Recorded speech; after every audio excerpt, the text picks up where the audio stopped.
Yes, speaking. yes. Ah, We okay, hear okay, you. perfect.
Good afternoon, ladies and gentlemen, and welcome to this next session in the Digital Education Forum.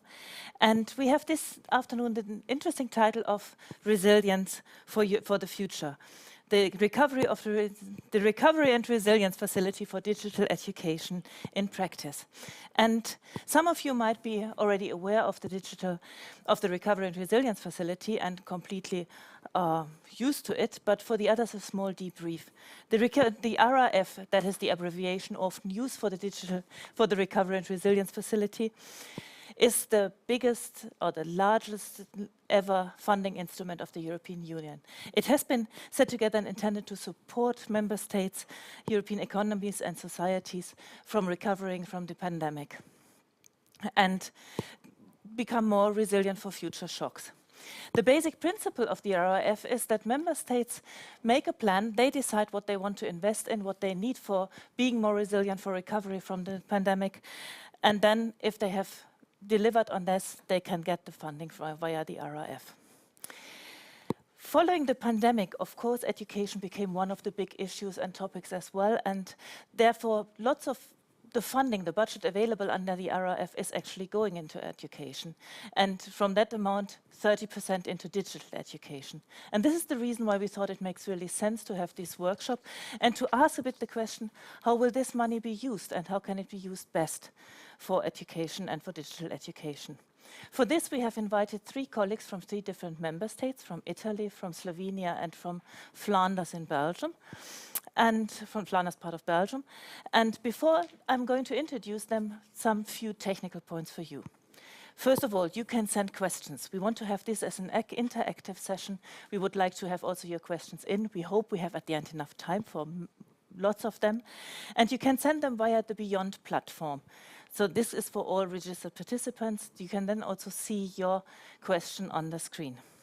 And I also especially invite female participants to a little bit counterbalance the slight gender imbalance we have in this workshop. And we are sorry for that, but it was for technical reasons. And you can certainly engage in social media, and the key points here are the hashtag Digital Ed Forum and the hashtag DEAP, Digital Education Action Plan. But now let's go into the first question immediately. And for that, I would like to introduce Pierluigi Vaglioni. I would like to start with Italy, explaining us a little bit how they intend to use the money. Pierluigi is working in the Ministry of Education in Italy. He represents also Italy in the Commission's working group on digital education. He's working on the topic of artificial intelligence for and by teachers, and he's also a referent and supervisor for schools to help them in the transformation to more digital education. Pierluigi, Italy will invest a lot of money from the RRF into digital education. I think the buzzword here is School 4.0. Could you explain us a little bit what Italy is going to do, planning to do, and how that will look like? First of all, good afternoon, everybody. I'm very pleased to be invited, to have been invited into this discussion. Yes, Italy, as well as other European countries, have is planning to invest quite a lot of money into the resilience fund. I don't want to say how much, but because I don't think it's that important. The important is the structure of what are we going to do. And the structure is based on basically 6 reforms, 6 plans of investment, and 6 funds for infrastructures, and 6 plans of investment for competences. It's all intermingled. The one cannot exist without the other. The reforms are going to look at the development of the school system, recruitment of teachers, very important, the reorganization of all the school system, including the introduction and the development of higher technical schools, higher technical institutes, and a system of higher education and more structured and systemic education for teachers, for school staff, and for school directors. While the 6 plans for infrastructure will start with school buildings, so new schools or refurbishing all schools, the nursery schools, school canteens to develop sociality, and School 4.0, to which we were talking about, hinting at before. While the competences are connected to a reduction of the territorial disparities. There's a huge problem of territorial disparities in Italy concerning the difference between South and North. Action of inclusions are provided for, and new competences which are strictly connected to the reforms which look at the development of competence and therefore training for teachers and school staff. The transformation of classes into digital learning environments. We want to look, the objective is 100,000 classes, not classes anymore, but digital learning environments. So something inspired by the future labs, the future classroom from the European School Network, but looking ahead at other developed technologies, at the metaverse, at virtual reality, and artificial intelligence. I know we are very strict on time, but yes, as I said, it's all connected. If we don't act on school buildings, we cannot have schools to buy new equipment. If we don't train teachers for new equipment, it's no use to have bought new equipment. It's all connected. Of course, my phone is ringing right now. Okay, but this may be a good point to end here, and already an interesting pattern to look at the comprehensiveness we have to address digital education. But let's now move to Slovenia, and we have with us Igor Pesek, and he's the head of the digital education unit in the Ministry of Education in Slovenia, and at the same time also teaching at the University of Maribor and conducting research on digital education and didactics of computer science. So Igor, to you, what are the challenges and the plans in Slovenia? Good afternoon to all. Thank you for the question. Maybe I just follow up on Pierluigi, comprehensive digital education or transformation of education. We plan to establish a new center for digital education at the Ministry of Education, and it will coordinate all the efforts and actions that are planned in our RRF funds. So the main action is actually curricular reform for primary and secondary schools. So we already have digital competencies in our curricula, but they're only mentioned. Now we want to introduce them on the right way. So, but not only digital competencies, also sustainability and finance literacy and so on. So we are now introducing the whole plethora of competencies into curricula, and this is quite a challenge. And of course, it is not enough just to have a new curriculum. We have also supporting actions.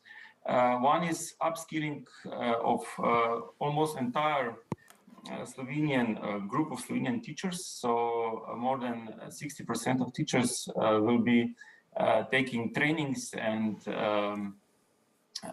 upskilling in different levels. So we cannot have all trainings on the same level. So we will have some, levels, and then we will see how we will proceed. Next is infrastructure. We won't buy just laptops and personal computers, but also we want to have more development-oriented classrooms. So we will have also STEM kits and 3D printers and so on. So we want to, but not just to buy equipment, we have to have also trainings for the teachers that will use them. So it's not just put on the shelf and leave it there.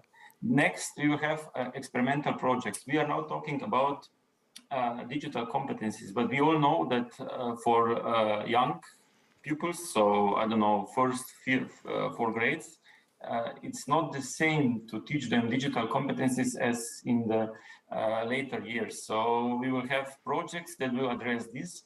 And additionally, we will have projects about computer science. We know that computer science is not the same as digital competencies, and we will have also this, how to introduce this subject or I don't know, content in the classrooms. And the last is also e-services. We know that we need content and e-services for the teachers to have help from others or from content to have good digital classrooms. Yeah, and we should not forget about adults. We also cover adults, and we have here just 2 weeks ago, we have new law of digital inclusion that addresses first young students, and the second one is addressing the digital gap for elder people. So we will have some trainings and courses for the elders to have to participate in our digital society. Thank you very much. That sounds also extremely interesting, especially if we look at the part of teacher training, of really making it also possible for everybody to use the equipment in the most efficient and most useful way. Now jumping to Belgium, to Flanders, so not so far away from the place where I'm physically sitting. So we have Jan de Kramer with us, and he works for the Knowledge Center DigiSprong, which I probably pronounced now completely wrong, in the Ministry of Education in Flanders in Belgium. And he's responsible for coordinating ICT and digital media policy. He's been responsible for ICT initiatives in many different areas, infrastructure and digital learning, e-safety, so a huge variety of things he's addressing in his daily work. And now the question goes to him about what is DigiSprong doing, what is Flanders doing to boost digital education? Yes, thank you very much for the introduction. Yeah, in Flanders too, we are currently implementing a new policy plan, which is indeed called the DigiSprong. So you pronounced it very well. Translated into English, this would mean a digital leap, a digital jump. And also our policy plan is largely funded under the RRF facilities.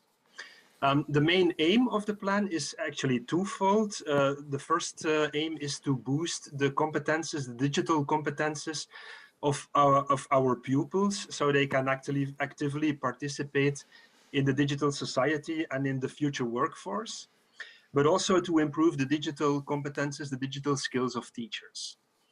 The second aim of our plan is also to renew, to innovate all kinds of school processes, and those are not necessarily learning processes, but also things that have to do with other aspects of everyday school life, such as how you can improve parental involvement by using digital tools, how schools could use digital tools for hiring new teachers, for instance. So also those kind of peripheral processes we want to innovate by means of ICT. How we're going to do this? Our action plan has 4 main components, and those are related to what we think are the most important preconditions. And the first is providing a quality infrastructure in schools, the provision of digital devices for pupils and teachers, with a special focus on digital inclusion. The second pillar of the policy plan is ICT policy at school level, the attention for ICT policy planning and for the support of ICT administrators at schools. So it works in two dimensions. The first one is to give more money to schools so they can appoint an ICT coordinator and set him free for a certain amount of time. On top of that, at the central level, we also, like in Slovenia, are setting up this new knowledge center, or we have set up this new knowledge center for digital education to support the ICT coordinators, to support the headmasters and teachers, and to support them with all different aspects of digital education. The third pillar is competence development. So within our plan, we also developed quite a large component on continuous professional development and in-service training, a portfolio on in-service training. And then the fourth and last element has to do with innovation in learning resources. And there are two important elements. We want to improve the access to digital learning resources, but we also want to support the development of all kinds of new types of learning resources, such as digital archives, augmented and virtual reality tools, artificial intelligence, and things like that. So those are the four main components of our DigiSprong action plan. Thank you very much. I think this gives us already a kind of nice overview of the different activities financed also with support of the RRF in digital education. And it really covers a little bit the whole scenery. So we have investment in the infrastructure, including the buildings, including the change of classrooms. We have investment in tools. We have also, of course, looking at the competences of teachers and pupils using these tools, and looking also at the whole way to work at it. And the picture we got now from these three countries is a little bit also in line with what we have seen across the board in Europe and other countries as forms of investments. What we have also seen, and I think this is one point maybe we can go a little bit deeper into it, with all these investments, with all these initiatives, with all these projects, nevertheless, there has to be the final jump that it is happening, that it is really effectively changing something in schools or also in other education institutions, that digital education becomes part of our reality in learning and in being and in acting also together and discovering things. So the question now, in the second round of questions, before we open the floor to all questions from the audience, is where do you see the biggest challenges in really making it happening after you have invested, after you have trained all the teachers, after basically all the foundation is laid? What is the biggest challenge in introducing digital education then in reality? And this time I would like to start with Igor. Maybe you can already develop some thoughts on that and some ideas. Yes. We have actually a lot of challenges. Maybe I mentioned only two. The first one is sustainability.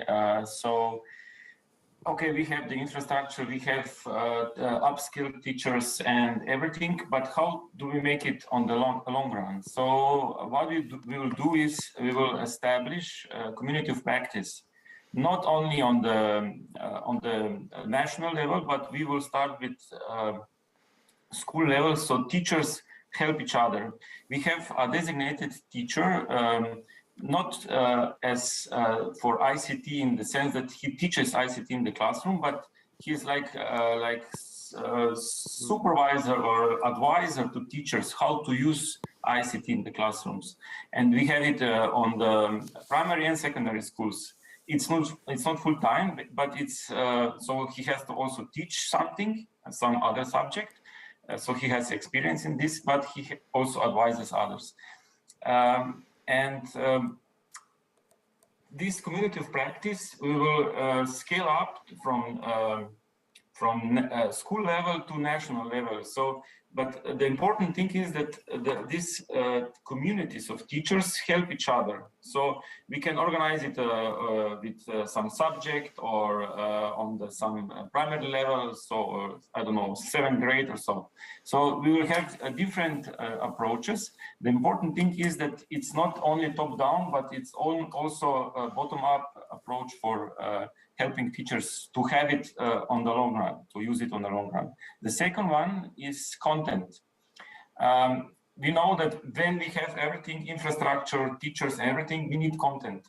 We all have experience when we prepare for the next classroom or next teaching day, that we use a lot of time to prepare. It's much easier to go before Blackboard and write something on it, but to prepare teaching materials in digital form, it takes a lot of time. So we need to first have some first national, then we later can also adopt to EU level, but we need, we will develop digital shelf for e-content. We have some very good interactive textbooks. We also invited all the publishers to be on this platform.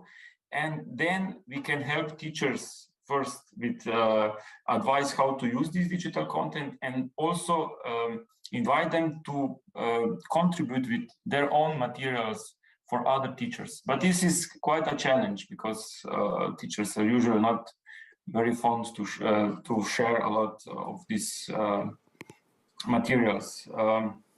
So this is, I think, two challenges that should also be addressed in each country.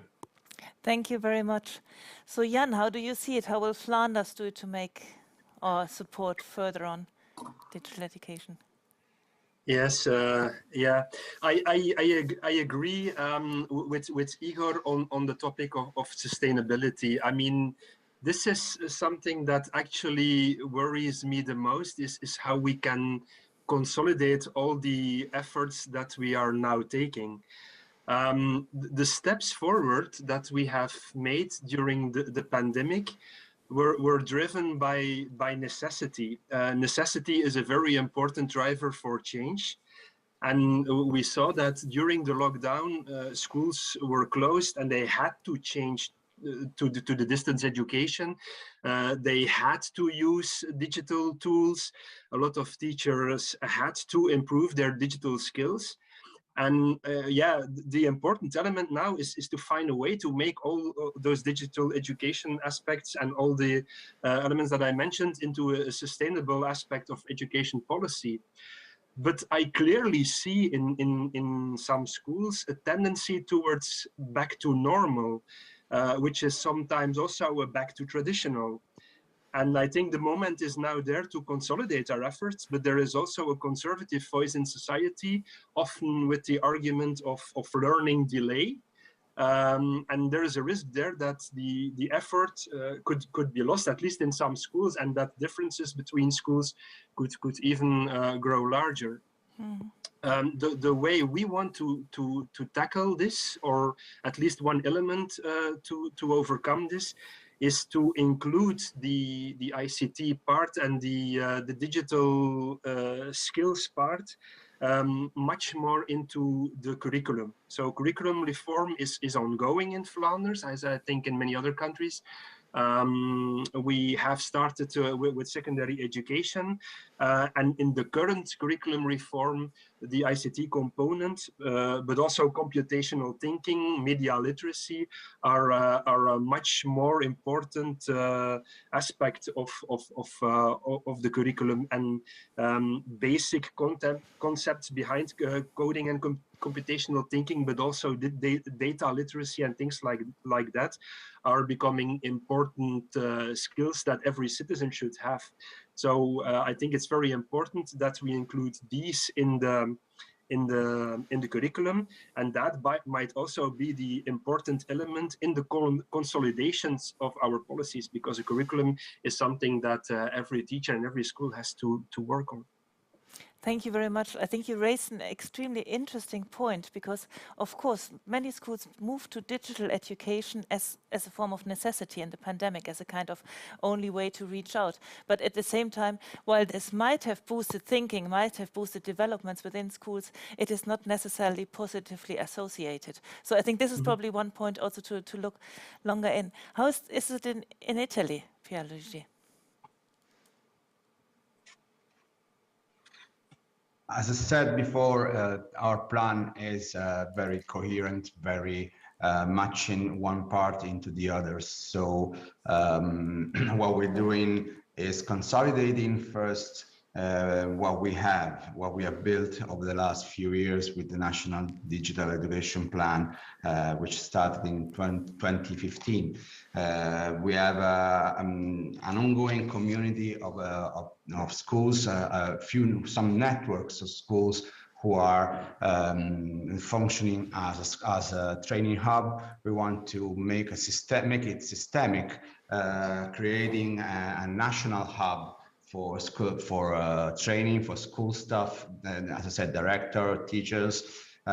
This will involve the collaboration of universities, of other training institutes and evaluation institutes, state-driven, so to create a massive and central system, but at the same time a system which respects the individuality, respects the independence in terms of cultural policies each school still has. We don't have a national curriculum. We have a series of guidelines that we want to keep this way. So schools are free to follow their own path according, of course, to a number of guidelines and frameworks, Italian from the state, coming from the state and coming from Europe. We are looking at about 600,000 teachers trained fully trained and continuously trained by 2024. We are looking at the future challenges, artificial intelligence, virtual reality, metaverse, and then blockchain, because you can't have a metaverse if you don't know what a blockchain and how cryptocurrencies work. At the same time, recruitment is very important, because we will recruit teachers who will have a solid competence on methodologies. You can't have a digital education without the proper methodologies. You cannot expect to use virtual reality glasses using a traditional frontal methodology. So it's all, as I said, it's all connected. Higher technical institutes are very important because they represent a solid link with the job market. So and there would be further certification after the 12 years of mandatory education, which will ensure technical institutes to have some very, very high level qualification, and at the same time signing agreements with stakeholders from the industry, from the companies. We will ensure those students to have a continuity from school into work, making very similar practices. So if the methodology changes, the methodology is more, is closer to what the needs of the job market are. We won't have needs. Hopefully, we will have less needs, less unemployed people, less young people unemployed, and more people qualified. That's about it. Yeah. Okay. That's. Okay, thank you very much. Now I have to check if we have by now received a question. I don't see any on the board. So there is still now some time for everybody of you watching it only to ask your specific question. But as long as you don't I simply continue and ask my questions, and that might be not too fair to you. So please join in and ask your points. But we had now, and you reported from all the 3 countries that you're investing in providing teaching material, providing communities of practice, which I find super interesting for teachers to help each other and really to do this transformation process together. We have also the question, which I find extremely important, is of course curricular development and really to adapt curricula also to these new conditions. But there was one thing which was glimpsing up also a little bit, the resistance of many people against digital education, seeing it as maybe something which could further increase inequity, something which could lead to lack of learning results, which might also be seen as a bit artificial. Then after the pandemic, everybody is happy to go back to meet physically, to do something together, to do something with the hands and not only with a keyboard. So what are the discussions ongoing in your countries, and how do you reach out, for example, to parents who are skeptical, or to teachers who are skeptical, who are thinking that they have taught very well and successfully over the last 30 years, so why to change? So how are these discussions ongoing? Anybody of you who wants to start, or maybe Jan would take it first, because I think you raised a little bit the criticism in your country. Yeah. Well, yeah, it's obviously a big challenge to overcome, because, as I said, necessity is the most powerful driver that there is, and now the necessity is a little bit away, because the pandemic is becoming more under control, and yeah, the traditional learning has been started again. Although quite a lot of schools actually want also to sustain the new ways of learning that they have explored, and the differentiation that they have integrated in their approaches. To overcome this at a policy level, structural level, is of course not that easy. I think one element I have already mentioned, which is the curriculum reform and integrating ICTs and new technologies much more than before into the curriculum. So the teachers have to use it or have to apply to it in their respective subjects. I think it's indeed very important that if we talk about digital approaches, that we're sure that they are also working good.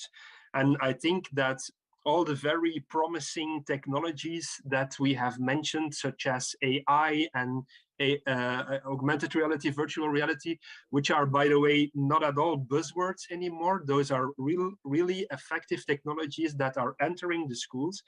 That there is also enough pedagogical research and clearly criteria-based guidance for schools, and also for policymakers to make effective use of all these emerging technologies. That's an important aspect, I think, to convince teachers. And finally, and I think most important, an important motivation is the well-being and support for teachers, and that is something that we as policymakers have to really take care of. It's our role to provide the best circumstances for teachers to teach and use EdTech in a safe and convenient way. And it's up to us to provide also the necessary preconditions, such as a good infrastructure, or the necessary ways for professional development, easy access to quality learning resources and things like that. I think that's an important role for us to take care of. Thank you. The others, anything to add on that? So, for example, from Italy, something.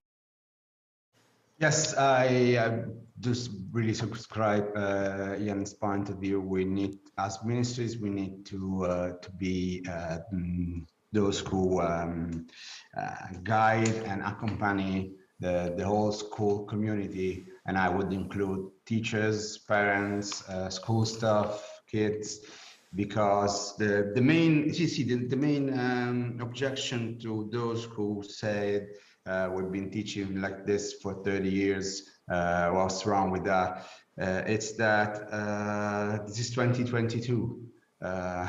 We don't do things we used to do in the 80s, unfortunately or luckily. And the school system needs to be up to date to other systems. We need to acknowledge this, even those who agree and are enthusiastic about the digital transformation, those who aren't, they all need to come to a common point by which the schools need to speak the language of the students, and the language of the students is a digital language now, and it will be more digital. There will be a point where everything's going to be digital. You don't really make a distinction between what's digital and what's not. You make a distinction. You classify things for what they need. What's the need? Economy, health, healthcare, education, but you don't really go there and think this is digital, this is analogic, and so on. So our role is to provide support, and support means basically training, means ensuring teachers that all those new tools, all those new applications are at their hand. They can do it. They can use them with no effort or little effort, and the effort should be conveyed and shared. So when we're talking about metaverse, we're talking about virtual reality and blockchain and cryptocurrencies, we need to understand that our kids, our students, they're already in those worlds. And we need teachers who are at ease while going and treading and stepping and trying to interact into that world, the world of the future, which is not that future, is future-present or present-future. So this is why we need a school system, from the building, from the infrastructure, and from the software. Ian and I got before were pointing out the necessity of developing resources. We need teachers to be assured that while they're using the next technical instrument, that would be a tablet, a visor, or a virtual world, they have the proper resources, and they don't need to invent or translate, or even worse, translate the old resources into the new world. We need new resources thought for new world with new, which will facilitate new methodologies.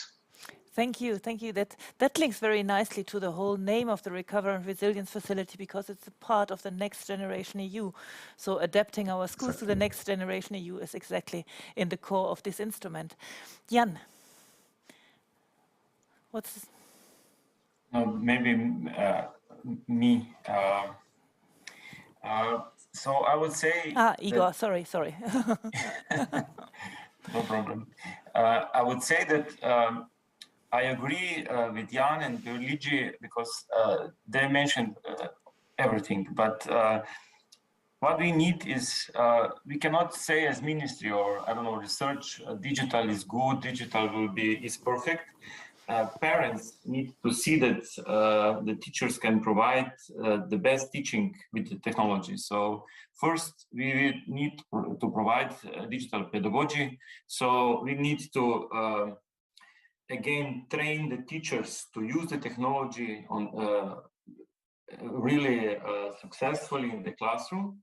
And then the parents will see that their kids, or I don't know, then after later adults, can thrive in our technological society. So I think that this part is very important. And of course, we cannot teach new technologies with old ways. So this is the main change in our heads to make, and it's very important. So combining this all together, I think that we can have a success in this digital transformation. And as Pierluigi said, we are living in this society, and we cannot say we won't do it. So yeah, but what we have to do also is that we use technology, I would say, age appropriate. So for, I don't know, kindergarten, it's not appropriate to have all in digital, let them play in the outside, but later when they are growing up, we can introduce more and more technology, and will be safe for them also. If I sum you up all in your replies to this, how to deal with skeptical voices, in a little bit we could summarize it under the heading to say we have to show that there is a win in all this for everybody. So there is a win for pupils because it is more adapted to what they want to achieve. It is more future oriented, and that is their future. There is a win also for teachers if we look at the well-being of teachers, also teachers how they can work best with that and also can profit from this move. There's a win for parents seeing their children developing well. So there is really something we can gain from this movement. And I think this is something we have to show with quality, with support, and with being really effective and efficient in what we are doing in schools education and how we are investing and supporting everybody. We still have a bit of time. I think we still haven't yet received a question, which I find a bit okay. But there's one last very quick round of you. Where would you see your country in 5 years' time? The RRF is programmed for 5 years. In 5 years, you should have invested in all this. Where do you think you are then? Who wants to come in first? Okay, I go first. Be brave. The investment in terms of money and in terms of workload that the RRF is providing here is massive, and therefore the objectives are in scale. They're ambitious. I don't know. I cannot say for sure that we're gonna hit all the bullseyes in our objectives. That we're gonna transform completely the school system, but the fact that this enormous program and that this enormous expectations makes me think that a lot of people, even those more skeptical, will be dragged on into this movement. We as a country have had an extremely positive experience with the National Plan for Education, which initially was very hard to swallow by many teachers, by part of the school community, and now it is taken as a kind of lighthouse of orientation, and schools also wait for the next call to actions to unleash their creativity in some ways. So I think this is what is going to happen with the RFF. It's going to lead the way to a different, to a more sustainable and more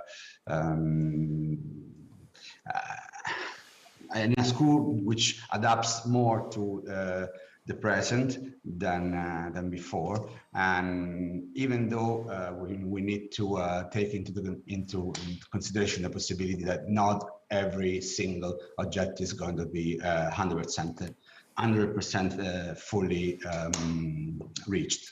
Okay, thank you. Very quickly, still to Jan or Igor, one of you want to come in on this question?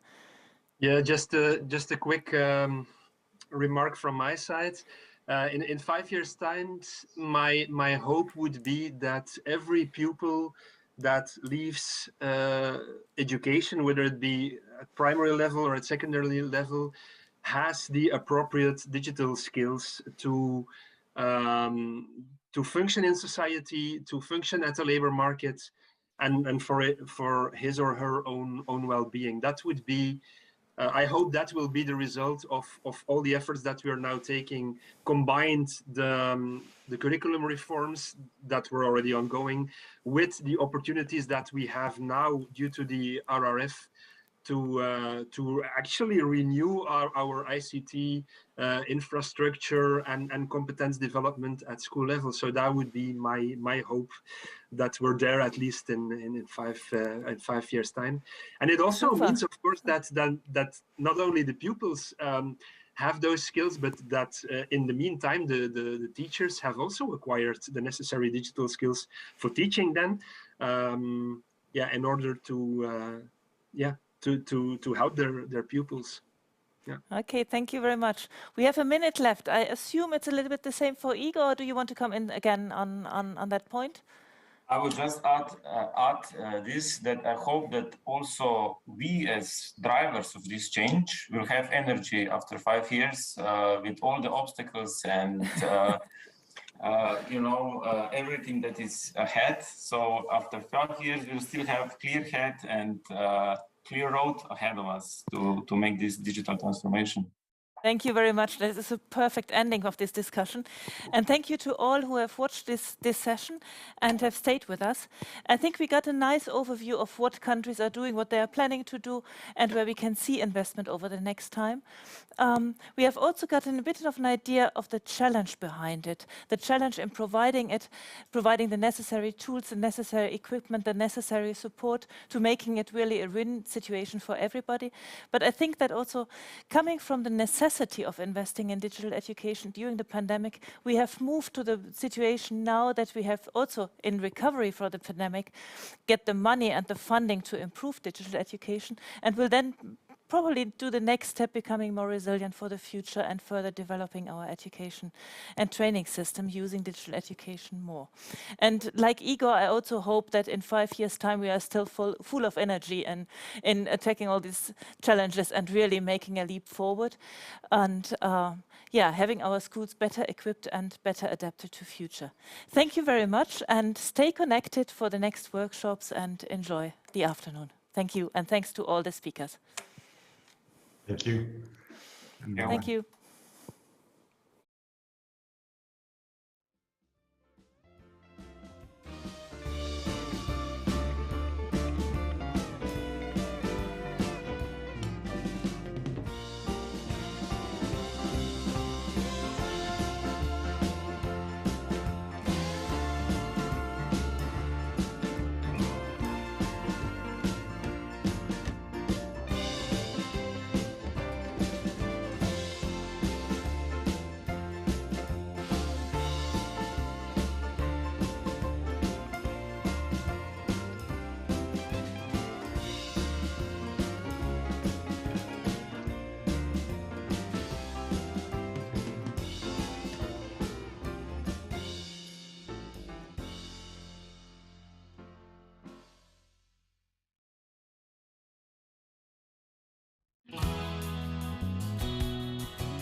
Okay, so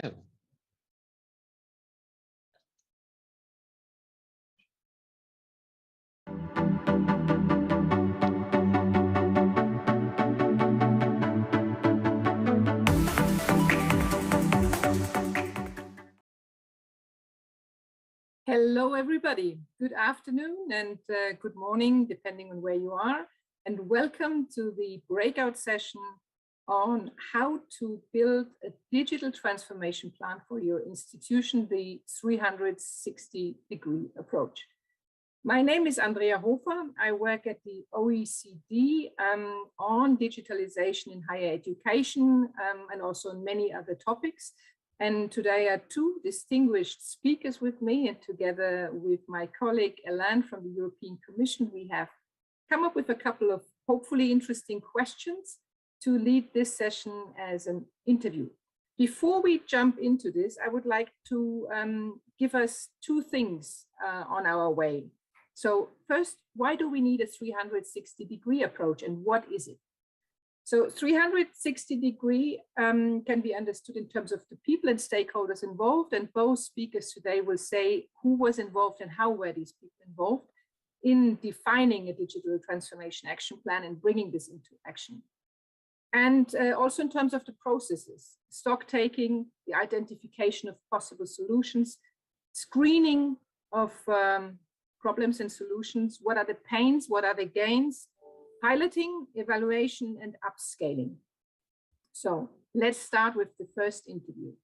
Caroline, we have spoken before. You are from the Center for Learning Sciences at the École Polytechnique Fédérale de Lausanne. I will leave it at that for your introduction. Please also introduce yourself, your work with Selfie, and maybe if you could also include in this first response to the question of what Selfie is, what it can achieve, what are key things to know for teachers, for school principals, and also for education policymakers? Caroline, the floor is yours. Great. Hi, Andrea. Thank you very much, and thanks for having me on this talk. So, hi everyone. My name is Caroline Pilfrey, and I am a social psychologist. I specialize in basically educational psychology, but also organizational psychology, which is a little bit how I've ended up working currently in educational research in Switzerland, in the Canton de Vaud, where there is a project running to enable all state schools, all public schools to achieve digital competence in the space of a certain number of years. Now, as part of this program, we have been working with Selfie, and the Selfie, as you may know already, is basically a self-evaluation tool for schools. So it allows schools to, by means of surveys, find out what people think in the school about the state of digital competence. So they basically, we can have surveys for directors, school directors, surveys for the teachers in the school, and also for the pupils.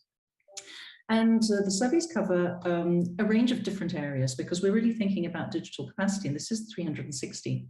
The fact that digital capacity in the school and digital competence in a school mean that all aspects of school, the integration tools are integrated into daily life in order to enable people to achieve their aims efficiently and easily. So can I have that slide 2 up, please?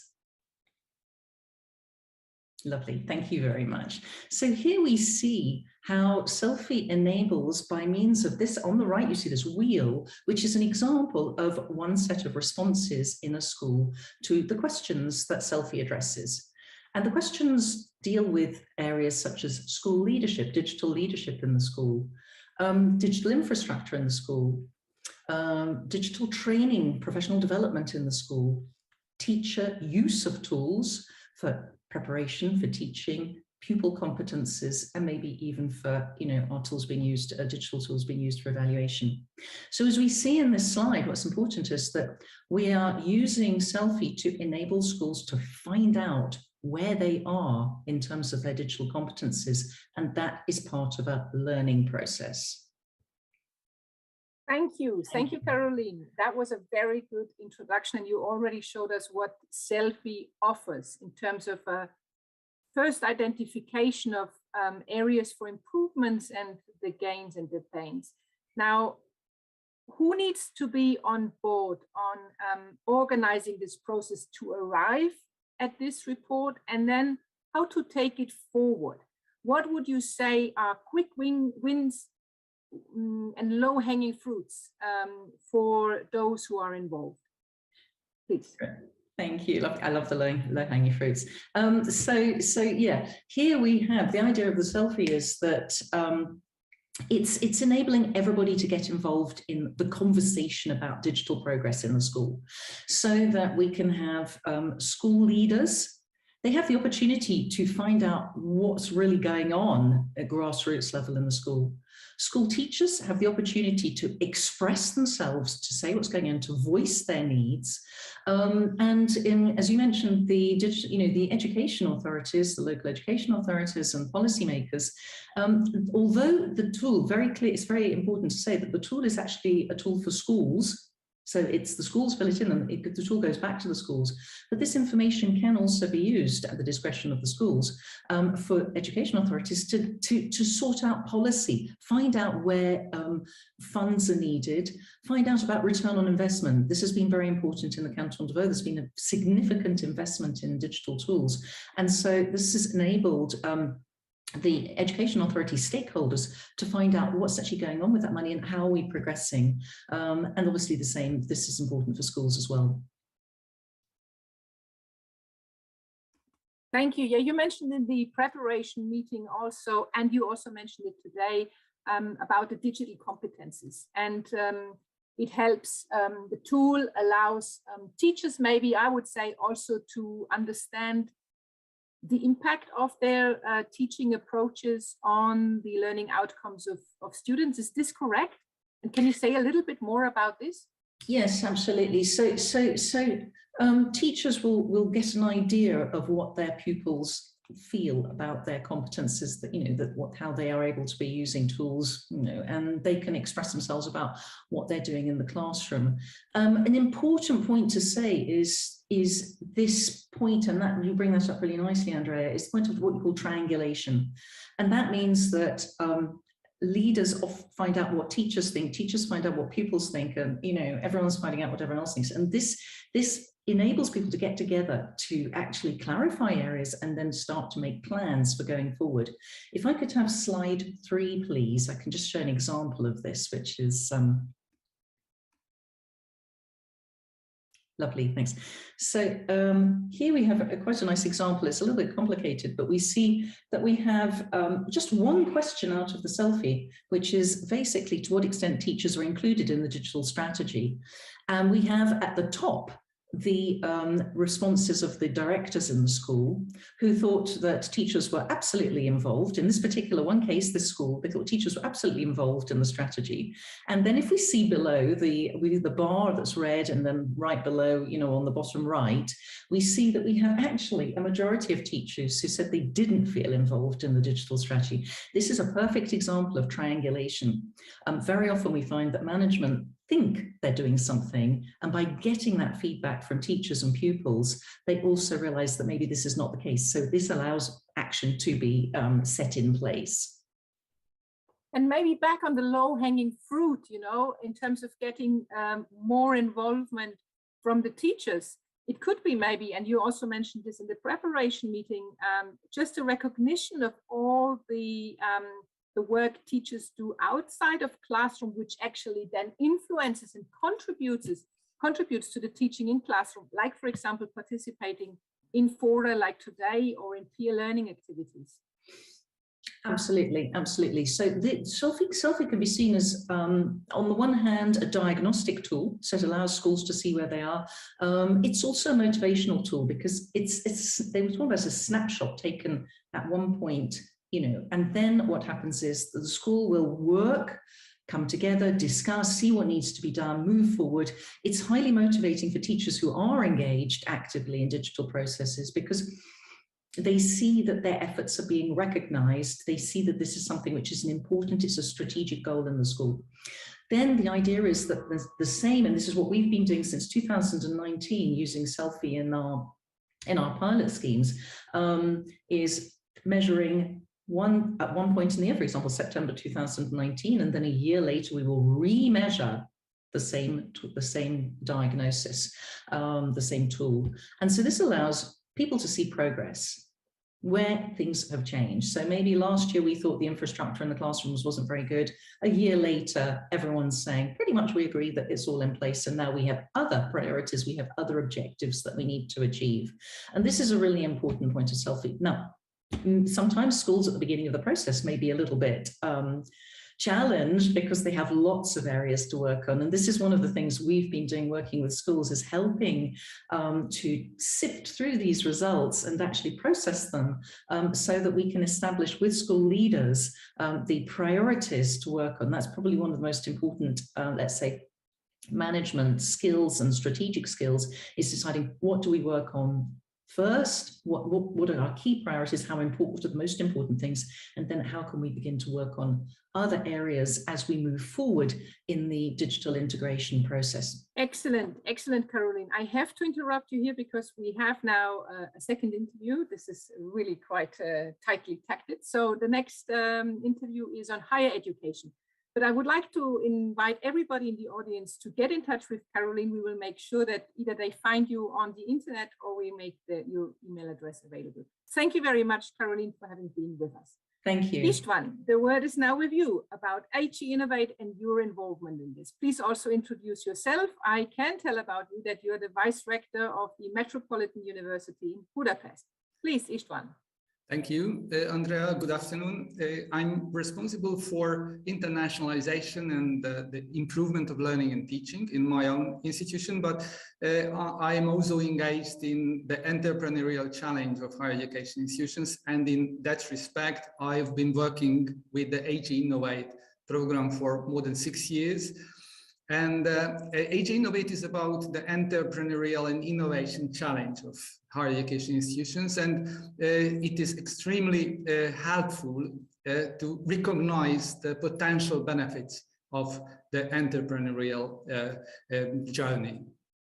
Thank you, Istvan. I think it's fantastic to have a vice rector here, and so I would like to ask now a special question for you as a vice rector. When we look at self-reflection tools or self-assessment tools, I would say they are in the middle between a top-down approach and a bottom-up approach. Bottom-up approach, in this case, you know, in an institution, very often reflecting the views and motivations of champions. So from your perspective as a vice rector, what has been the achievements you have seen due to the use of HE Innovate? I think there are many different forms of using the HE Innovate self-assessment tool and the many related institutional and system level policy tools. But starting with the self-assessment and involving the different kinds of stakeholders like students, staff, or the senior management, it can have important results already at the first exercises. For students, it's a demonstration that they can be taken seriously and their ideas are really serious and responsible. For staff, it's a message that the higher education institutions community needs their competences that are often forgotten that the universities have great experts of the different fields can be used for institutional development. And for the senior management, these self-assessments deliver the message that there are many new complex challenges beyond the everyday practices. And what would you say is important to move from the planning phase and the stage where you have identified the different opinions and viewpoints to the next phase, so taking this into action? Yes, I think that in the cross line of digitalization and the entrepreneurial challenge, it's important to identify the key new terms, establishing a new language and start a meaningful conversation about the potential of crossing these two ideas. and facing with the particular sub-questions of being entrepreneurial, identifying the key shortages of the institution or the missing competencies, it helps preparing change and translating the concepts to actions. Involvement and commitment of internal and external stakeholders are so important that it can emphasize the always or very often missed elements of implementation and measuring impact.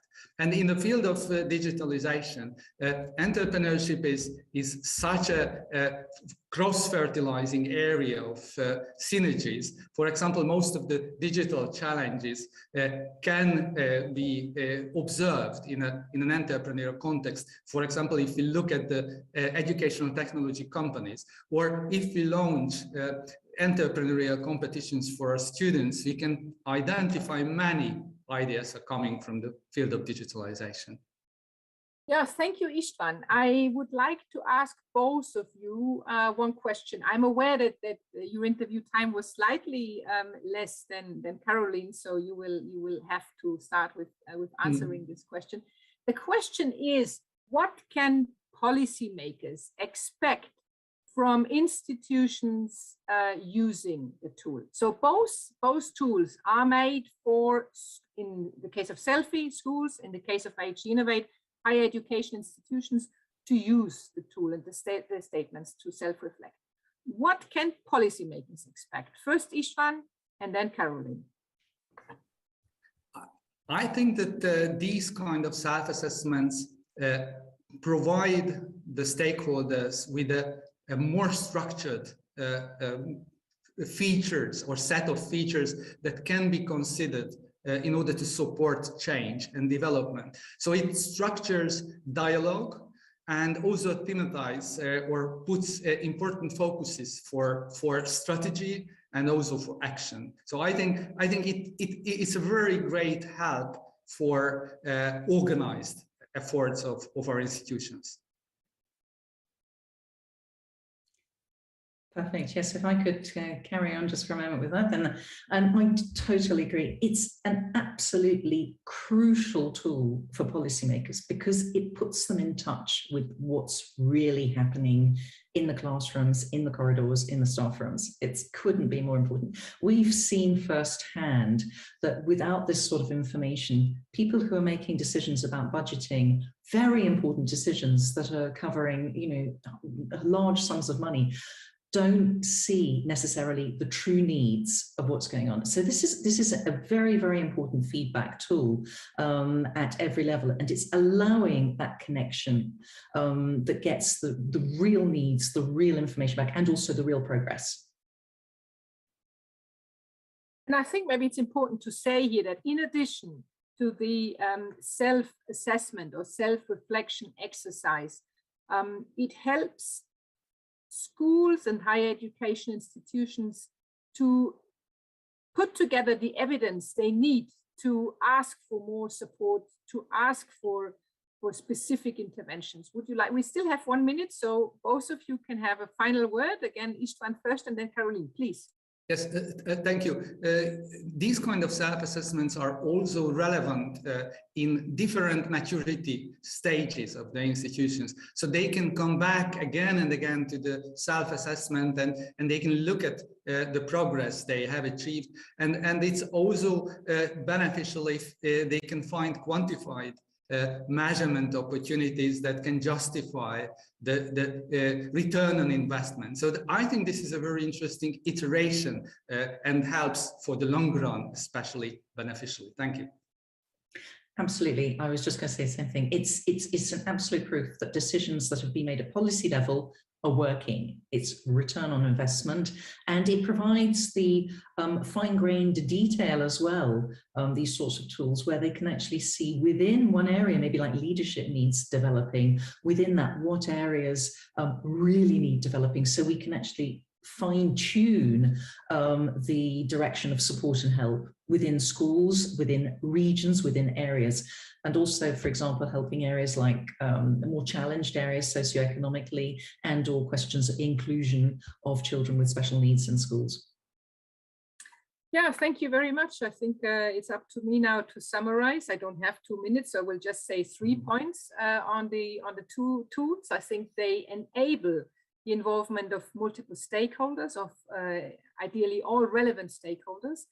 It's a structured process. It can be repeated over time. It communicates needs to policymakers, and it's a good tool for policymakers also to get in touch with the needs and good practices on the ground, in case there is additional information provided beyond the self-assessment. I would like to thank you very much. Also with you, Istvan, the audience will get the opportunity to get in touch. And then with this, I hand back to the colleagues in Brussels. Thank you very much and good afternoon. Thank you.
Well, hello and welcome back. We are now going to go outdoors. Well, perhaps not literally, but you'll see what I mean in a moment. This session has been selected by the digital education community via social media. And broadly speaking, it brings together digital education and tackling the climate and environmental crisis. So the title, as you'll have seen, is The Internet Speaks: Digital Education for the Green Transition. So the European Commission has been very clear that supporting education and training systems to adapt to the green and digital transitions are absolute key priorities. And it seems clear that digital technologies and skills are and will continue to be absolutely vital to tackling the climate and environmental crisis. There's a lot to talk about here. The potential for digital technologies to help learners understand and then take action to protect the environment. Digital tools for hands-on learning about the climate, environment, and sustainability. And learning outdoors with technology, the interaction of nature and technology. So how do we use apps, for example, to work outdoors? I'm joined now for a brief conversation by Zoran Petrov. He's the head of the project department at the Center for School and Outdoor Education, the CSOD, in Slovenia. Now, the CSOD is a public education body. It promotes outdoor learning at 25 centres across Slovenia and has a total of over 100 teachers. And indeed, the outdoor learning programme is part of the national curriculum in Slovenia. So Zoran has worked as a one-on-one tutor in adult education. He's a developer of e-learning courses. He's worked on education for Roma and as an editor of an educational TV show. He's also worked on smart use of technology and gamification in outdoor learning, led a team that developed an app for outdoor learning and continues to train teachers on how to use that. And he's a member of Slovenia's Digitalization of Education Working Group, a mighty CV there. I'm delighted to welcome Zoran to the conversation. Hello, Zoran. Welcome from Slovenia to Slovenia. So a quick definition first, I think. Just a quick definition to set the scene. What do we mean and what do we understand in this context by outdoor learning? Well, outdoor learning is any form of learning that takes place outdoors and also uses the outdoors in the learning process. So it's not enough to just go outdoors and do the ordinary class there. You need to go outside. You need to learn outside with what you find outside. And I'm not just talking about nature, I'm talking about culture, any kind of environment that we normally see in the environments that we live in. So it's a very interesting form of learning that usually comes with high motivation, physical activity, cross-curricular activities, things like that. So it's also something that combines very well with the new blended learning priority that the council recommended last year. I guess you've already mentioned some of them, but what are the benefits of using digital tools in this outdoor setting that you have described? Well, outdoor learning as such is usually very motivational by itself. Using digital tools adds an additional layer of motivation for learners. So it's usually very easy to get them to learn using digital technology, especially especially tools and content that's been specially prepared for use outdoors. So I'm talking here about things that the digital technology can do very well. It's like gamification, challenges, stories of different forms. Also, digital technology is something that really that can enrich the outdoor experience, which is something that's quite counterintuitive to let's say, the classical school of outdoor learning, because at first glance, those two are incompatible. A lot of teachers just try to get children outdoors, to experience the outdoors, to feel the nature, to immerse themselves in it. But we've found that actually using digital tools, digital content can enrich this experience if used in the right context, with the right content, the right tools. So it very much depends on what you want to achieve. Can you give us an example of that? I'm fascinated to hear that, of how those come together, those two elements come together. A simple example, perhaps. Well, maybe I can use this opportunity to describe our outdoor learning app, CSOD Mission, that everybody can also access via their mobile phones in Android and iOS systems. It's basically a learning app that can take you on a learning journey outside, where you can, in contrast to classical just going somewhere and learning about things you see, the technology, the app, will tell you additional things about the elements you discover in the outdoors, with the additional catch that you need to be present at the exact location, at the exact geolocation that you want to explore. So basically the app will take you where the teacher or the content creator, the educator wanted you to go. You will then have the app give you some tasks, some additional information, some challenges, and it will help you, or it will challenge you to explore the environment. And if you do not explore the environment in a certain way, if you do not get the information or the understanding of the environment that the author envisioned, you will not be able to progress to other content later on. So it's a bit of gamification using all kinds of digital technology. So it's mobile phones or tablets, it's satellites with geolocation services. It's all sorts of multimedia you can add to the app.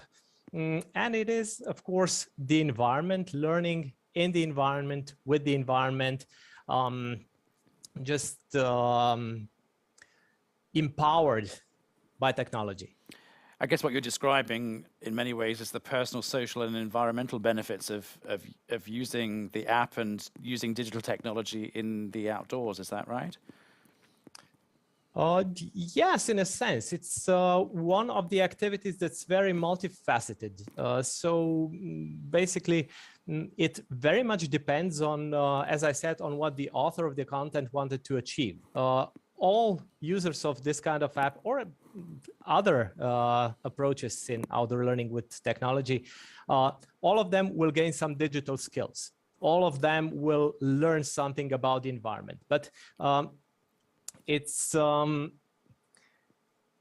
also very important in what kind of context you put everything. So basically, some of those activities can be more social. Some of them can be more physical. Some of them can be tied to certain topics. And the green transition, for example, climate change, ecology, everything is one of those topics. So basically, this is something that we can promote through this kind of approach. Let's look at the other side of things. There must be some challenges here. Are there any pitfalls of using this technology in this setting? What are they? How are you dealing with those? Well, I've already mentioned the main one. That's the traditional view of outdoor learning. So combining outdoor learning with technology is a challenge in and of itself. But there are great advances in this direction being made. We had an international conference last year, ICT and Outdoor Learning. It was actually under the umbrella of the Slovenian presidency, and the representatives of the European Commission were part of the panelists at that conference, where we actually studied a lot of the approaches that have already been tried. But another thing is that technology is not always available, and I'm talking here about the tools first, but this is, let's say, a field that's getting a lot of attention and has gotten a lot of attention during COVID, and it's improving.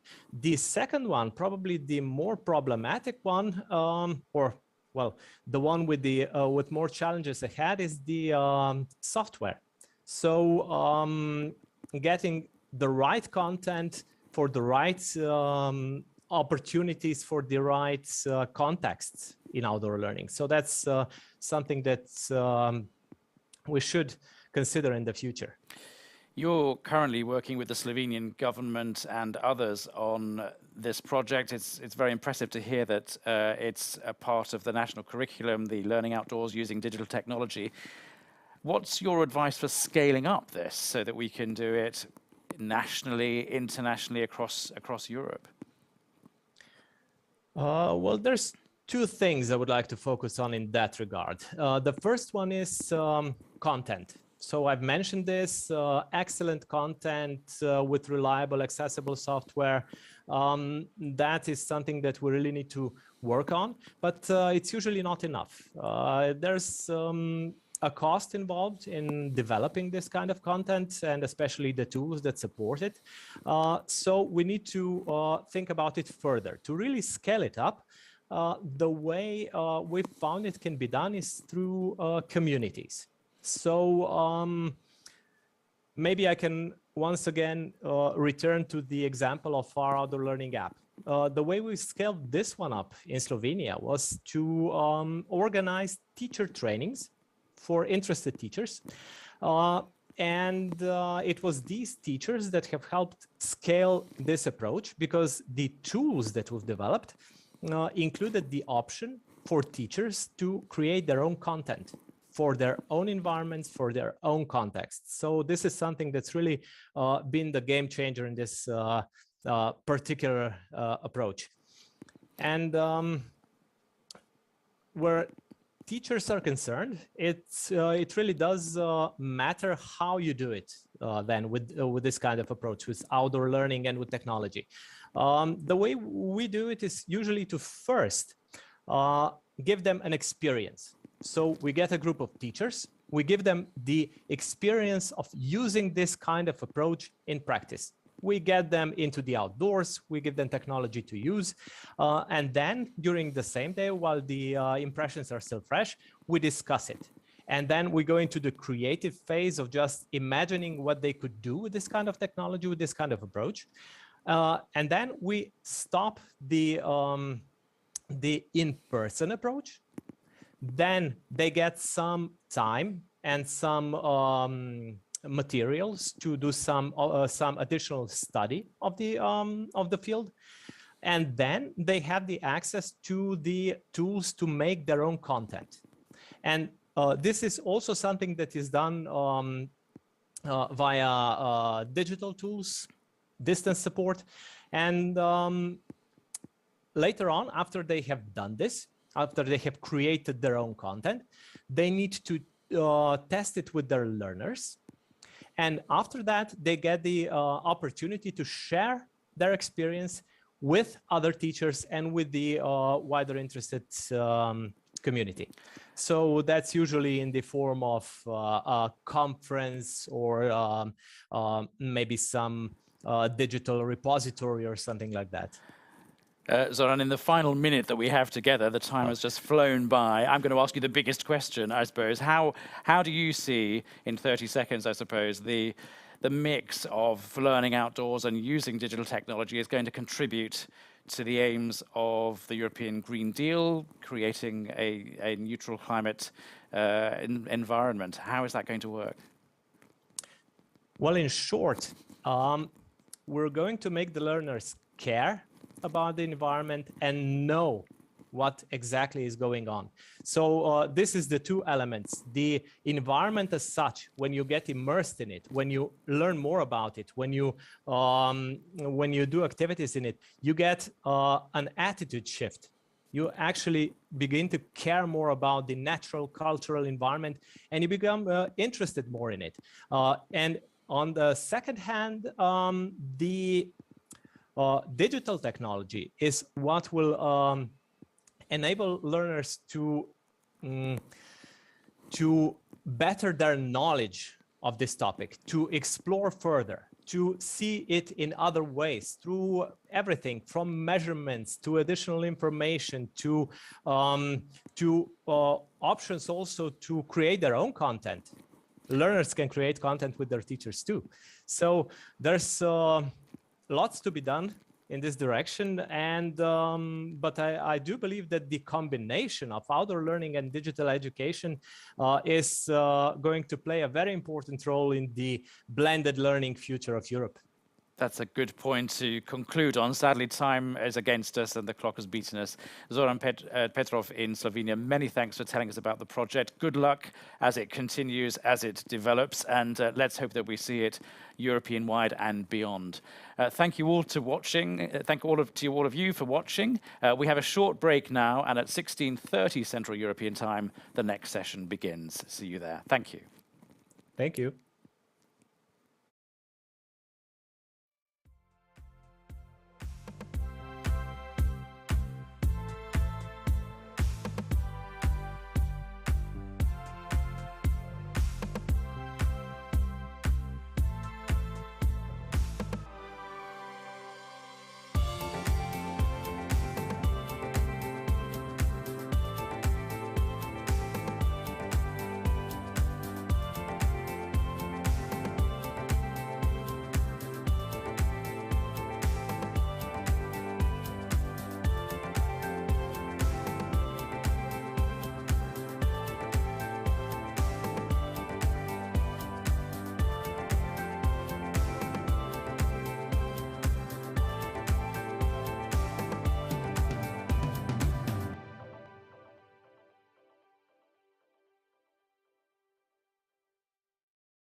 So warm greetings to everyone from sunny Luxembourg.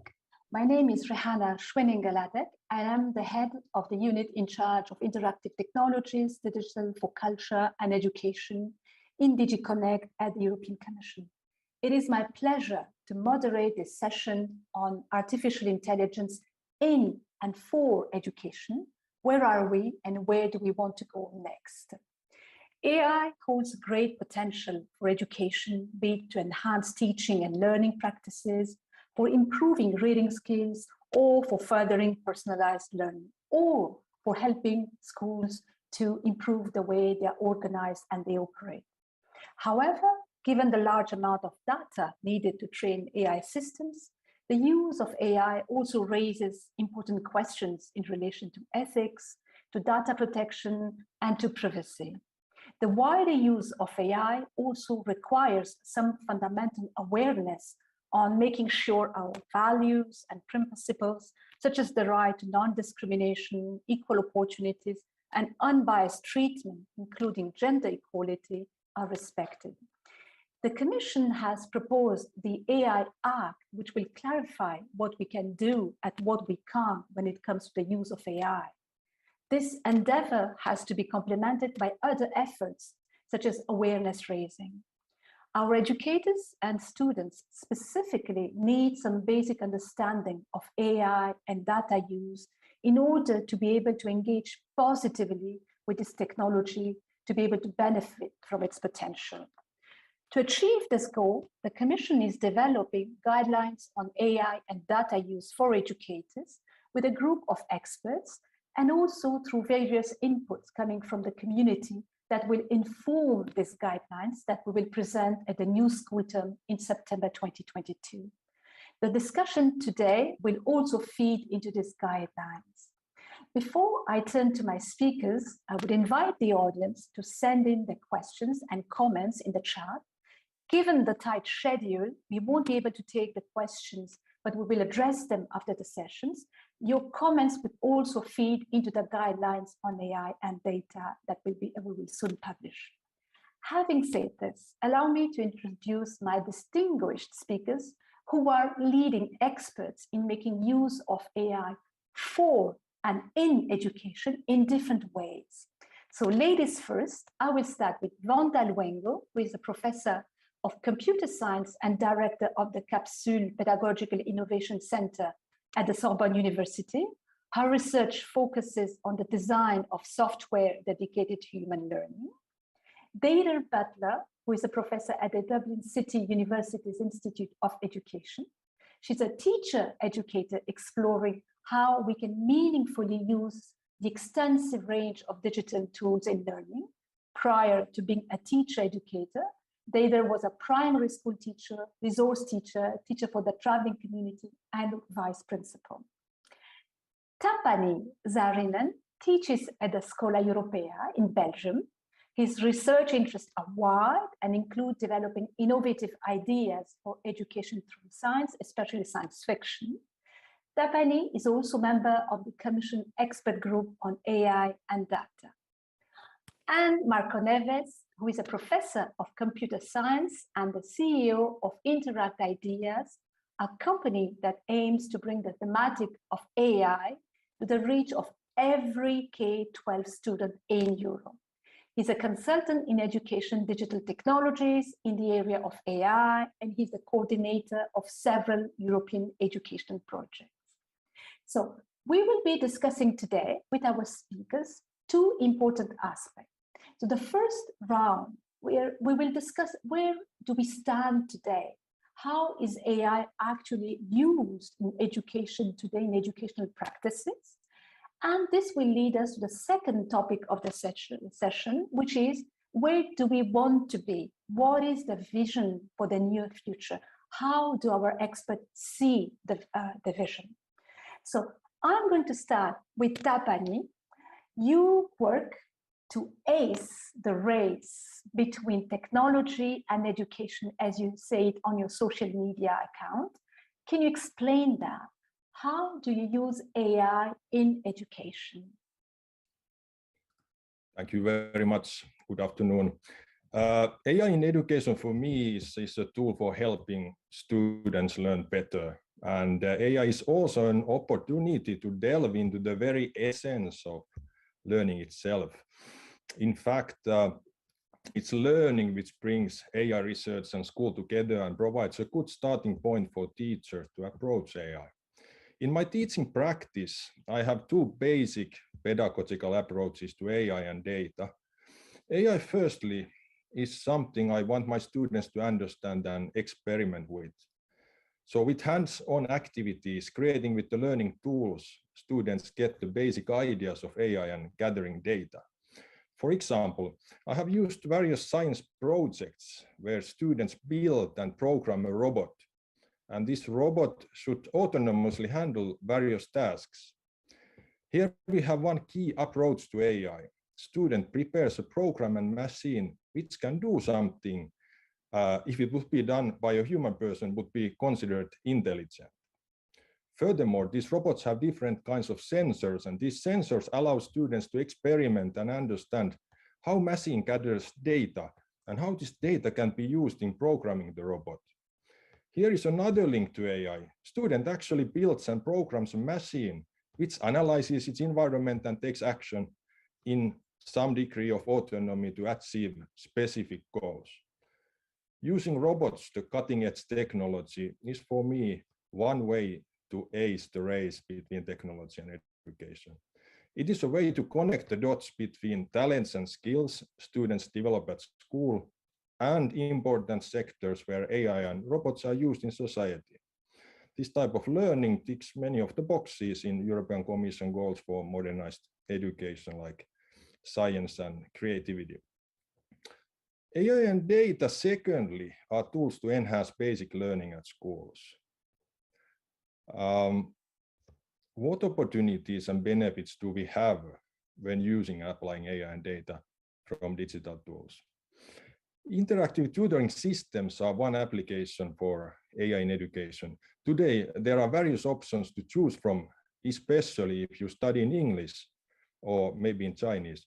I teach elementary school students who study in Finnish. And at the moment, we have a digital learning platform which provides data in the form of learning analytics, but lacks AI. So it does not adapt learning based on data.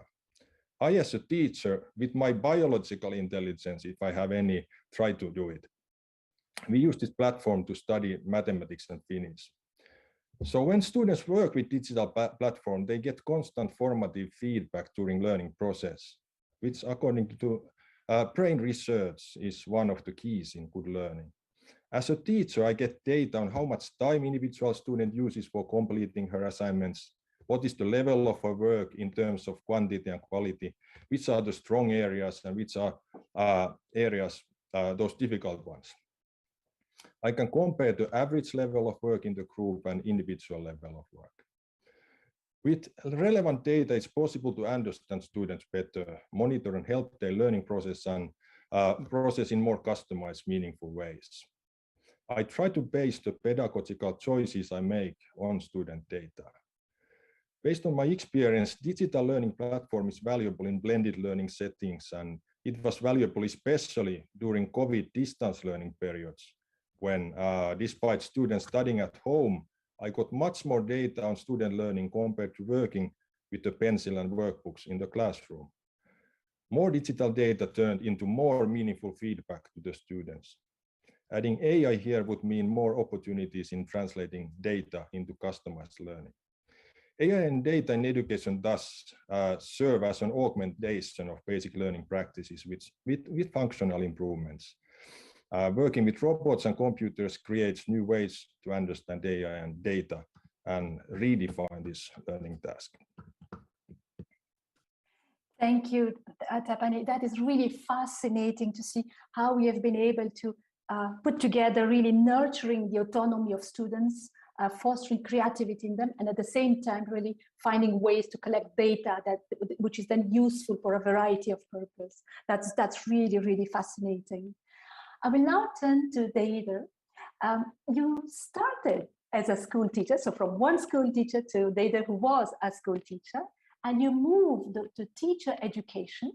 And your doctoral work was supervised by the world-renowned technology and education leader and MIT professor, Professor Seymour Papert. Can you explain what it is and give us an example of how Papert's vision is applied in schools today? So for me, it's really, really important that the same way as Seymour did, I really want to make sure that children have the opportunity not only to use technology, but actually to experiment, to explore, and to express themselves. And I think we have to be really careful when we're actually moving into the world of AI. We have to ask certain questions. For example, what type of world do we want to create? What kind of people do we wish to nurture? And then how can we leverage the technology to enable us to create that world in which we can coexist? And I think we have to be really, really careful that we don't let the technology take over. We need to make sure that people are in control and that we are using the technology in intelligent and informed ways. So the key to me is trying to understand that everybody can understand the technology, that they can actually have the power to engage with the technology, that they can actually understand how it develops, so they understand where data is coming from, what data they are sharing, and that they can actually have control over that. But then trying to say, well, how do we develop that sort of minimum level of AI literacy? Because everybody needs to be empowered to be able to say, no, I don't want that. I want to actually do this. But there's a balance between what is good and how we can develop, and then what we need to actually draw back from. So we have really tricky questions to answer about ethics. We really have to put a mirror up to ourselves, and maybe this is the opportunity to do it. Maybe we've been doing things in the world that maybe we were biased about. Maybe we had opinions about people and things were a certain way that we didn't really question. But now that we have the power of the technology, that can become a mirror to us as human beings, so that as we develop systems, we can ask intelligent questions. But I think that's the important thing. We need to question all the time and not take things at face value. But we need to ask intelligent questions. So rather than sort of not be willing to take a chance, we need to be able to explore in safety. So what we're trying to do at the moment is, myself and my PhD student, Enrique, we're trying to understand what are the big ideas that underpin AI, and how can we actually enable primary school children to understand them.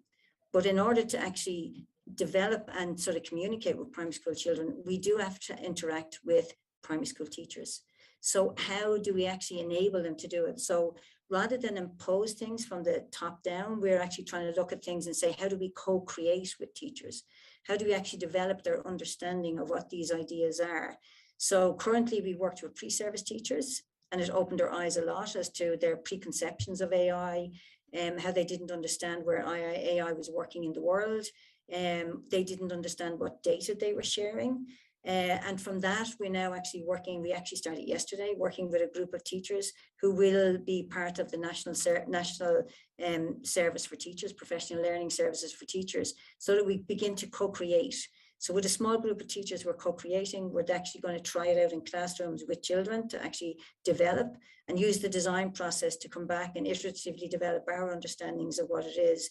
Because we really feel that everybody at least goes to primary school, and we're trying to say, well, okay, if we start the key ideas there, we can actually begin to really use the technology to interrogate what we do in our lives, rather than just using it in a way that we're unthinking and that we're not really understanding how the technology is shaping our lives, but that we can be in a position that we're shaping the technology that shapes our lives. So it's like an iterative circle all the time. And I think it's really important that we engage at the earliest level. And as Seymour talked about, having computational fluency for all, that it's not just for a small margin of people, but it's computational fluency for all.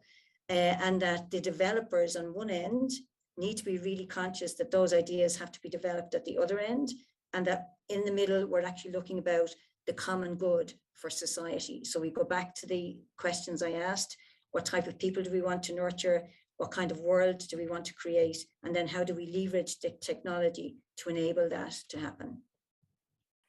Thank you, Deidre. You really, you mentioned some really key words about experimenting, exploring, expressing, empowering children.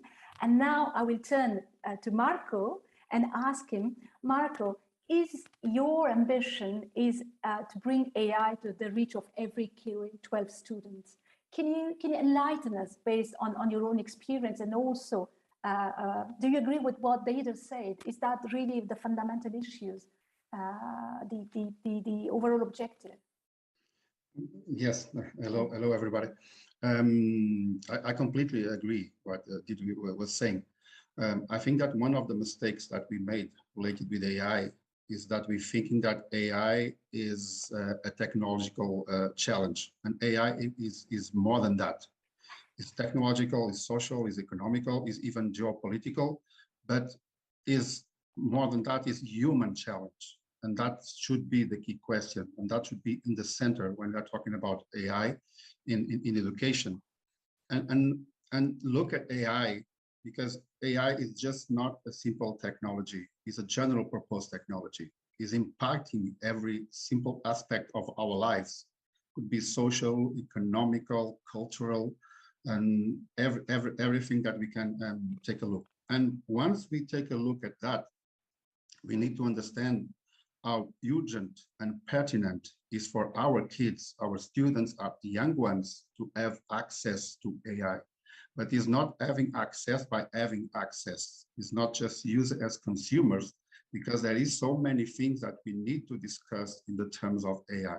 So we have to take a look at the framework where we can try to find out how we can integrate it, AI, from the example that Didi was giving us, from the primary, the younger ones, until the high school in different levels. Right now, at European level, we have two very important tools somehow to guide us in terms of this, is the Digital Education Action Plan. We also have the DigiComp 2.2, where we have an annex just about in terms of AI with very pertinent and all the things we're talking about here, from to know what is AI, exploring AI, the ethical aspects. And of course, we have to pay attention that in terms of Europe, we have a setup of values that have us to guide us in terms of this. And is also important when we think about that every student should have access to AI. That is not an easy or simple question or a simple topic. I think it's very challenging and very complex, because we also have to understand and take in attention the different levels to access technology, even the European space. And I just draw a simple idea in terms of this and how we can frame that in different levels. For a low level, the first one is to understand that there is, in some situations, schools, institutions, teachers, and students that they don't have access to AI. Then we have some of them, they have access to AI, but they don't understand AI. And then we have others that have access to AI, understand AI, but don't use it properly. And then we have, let's say, a top level, maybe, I don't know so many cases about this, okay, that they have access, they understand it, okay, and they can really use it properly. And have this, let's say, framework in terms of define different kind of projects, initiatives that will be very, very important.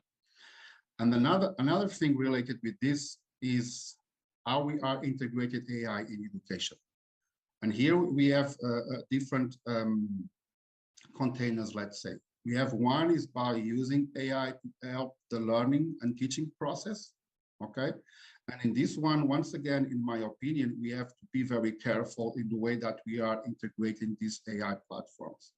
We clearly know that nowadays, with all the challenge opportunities that we have in terms of how the world is changing, that we need new educational models, new educational and pedagogies also. So if you are using these AI platforms just to support these, let me say, old models that we know that are not answering what are the main challenges of today, I think that is better not to use them than use them. Okay, because this will only give support in what we really need is in terms of change. And AI has so much potential, as Tapani was giving some of that examples. But we should not have designing AI systems that are individualizing too much the learning process of the students. What we want is AI that can help in terms of the learning, but in collaborative approach that can allow students to spark their creativity and can then help us in terms of learning. Okay, we have the other side of the teacher, and these AI agents and platform, they can be really amazing. But we cannot only focus on that, because we also need to teach about AI. What is AI? How AI works? Is in these different levels, because we are mainly moving, let's say, for high secondary students. We need in terms of Europe, because we know that we're going to have a lack of expertise in terms of AI. And we cannot just leave this for the higher education institutions. Another one that is also very critical is about develop skills and competencies in all the different subjects in terms of AI. We have been talking a lot about computational thinking. We should start talking about AI thinking also. So with all this, we clearly need to take a look at the different initiatives and projects that we are doing. But once again, this must be for everyone, for every student, for every children, for every young student. Should not just stay close in really interesting initiatives. So in terms of Europe, the different organizations, the ministry, the policymakers, and all the stakeholders, we have to find out a way how we can bring AI to the classroom. That's the classroom, not in the traditional way how we are thinking, okay, but where the learning and teaching process happens. I think that is the most important. And we are trying to do things that can give this opportunity. And I think that we all together in the next years, we have a very interesting challenge for us in terms of bringing AI to our students. Thank you, Marco. I will turn to Vanda. Marco just spoke about the importance of really bringing these different practices that are ongoing at EU level to really be able to have a better view, a more informed view of what's going on. Could you please share with us some of the innovations on how AI enhances quality learning from your side, from your perspective? Thank you. Actually, my perspective is from research point of view, so maybe it's quite so far from the reality in the schools, so sorry for that. But maybe I think it's important to differentiate. There are two kinds of AI. There are the generic one. The generic one for us is that it's not developed for teaching and learning, but it could brings great opportunities to improve education, such as speech or handwriting recognition. In this case, we can use this kind of algorithm, and data is very important. But, and for example, we have a nice application, for example, in France, Caligo, Matia, or another best known is Lalilo. Lalilo is working around the world now, and they use this generic AI recognition, the speech or handwriting recognition. But however, if we want to understand the errors from the student or adapted real resources, feedback, etc., regarding learning and teaching theory, it's necessary to see in a more it's necessary to an interesting in the AI in education fields. The AI in education fields has been the subject of academic research since 30 years, not now. We don't need a lot of data, we need a lot of knowledge from different fields, the AI that is self-interdisciplinary, but also from learning science, education, didactic, psychology, neuroscience, linguistics, sociology, etc. And this kind of domain work since 30 years to understand the phenomena of learning, but also the phenomena of the interaction between the system and the student.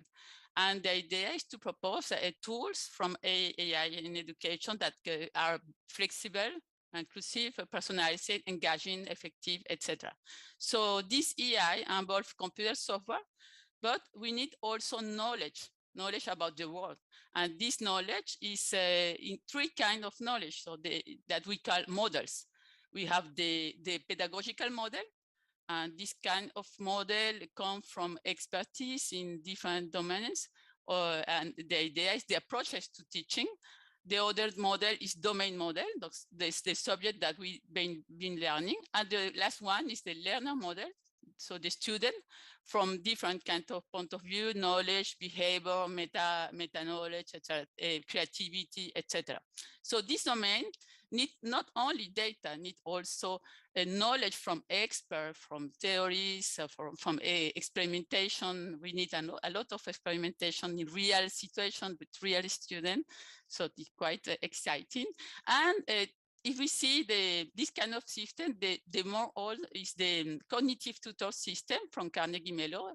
And you are right, Tapani, this kind of system work, most of them in English also. that is a tricky problem. And for example, this kind of tutors, cognitive tutor from Carnegie, use cognitive model and provide immediate feedback to the student during the problem-solving situation, and very nice feedback and very adapted feedback. The problem of this kind of system that work, for example, in algebra or geometry tutor, is that that require a lot of hundreds of hours per hour to develop this kind of system. So it's a problem, but this system takes into account in a more expressive way the knowledge, the error, etc. So that is one of the nice solution. The other that is more modern, model-based adaptive system, can be far more flexible, like more than cognitive tutor. For example, in France, we have 2 or 3 systems now. One is Adaptive Math, is a new one.